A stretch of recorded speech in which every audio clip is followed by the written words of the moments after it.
Do you need help with your comic book work for this week? Mrs. Graham's here to help break it down and make it a little bit easier for you. There's a lot of stuff packed into the Google Slides for our comic books this week. It starts off with the face jam exercise, which you do not need to follow exactly as it says on the sheet. With this one, you can fold your paper and in each section create a different face using just the head and the shoulders. So you'll have a paper that looks like this to start with. You'll fold it in thirds one direction and thirds the other direction. So you'll have 9 spaces to work in. It'll be 9 spaces for different kinds of faces doing different things. You're only really doing the head and the shoulders in this exercise.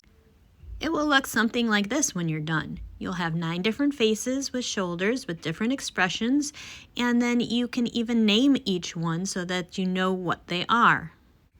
You can take those faces a step further by adding some solid black areas and a little bit of color. You can use any materials that you have in your house, pencils, black markers, colored pencils, crayons, to fill in some space with some black areas and then use some patterns and color in other areas.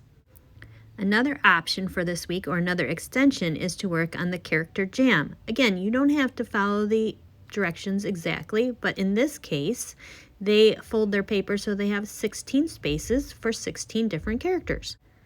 Within each space, you will leave a space for the character and then underneath it a place for a caption. The captions are the names of the different characters or what they are doing. So that, for example, in this one we have Disco Dan, a meditator, a chemist. So whatever your character is, you will put a caption underneath it so that when somebody looks at it, they know what is going on with that character. And the picture should match what the caption is.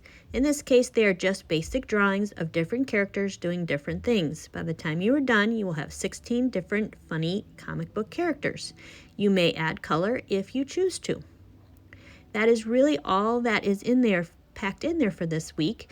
And you can do it in any order. You can pick and choose, and you can also interpret it in any way you want.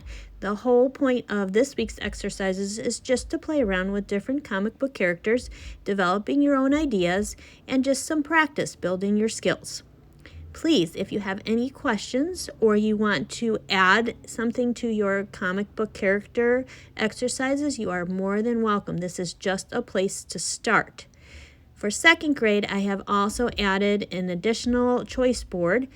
If comic books are not your thing or you're having some trouble working on comic books, you can always choose something from the other choice board, which I put in the lessons. Lastly, just so you know, we are building the comic book characters this week so that we can use them in different settings for next week, where we'll be broken down into different exercises of ones you can choose from.